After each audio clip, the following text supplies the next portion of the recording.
下面我们来演示维修状态的操作。首先，我们选中维修模组，再点击维修状态。维修状态主要功能是设定报修产品的维修状态，避免资料的重复输入。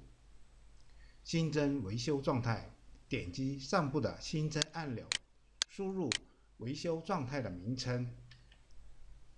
如果有备注，则在备注栏里输入备注说明。资料建立完毕后，点击上部的保存按钮，保存资料。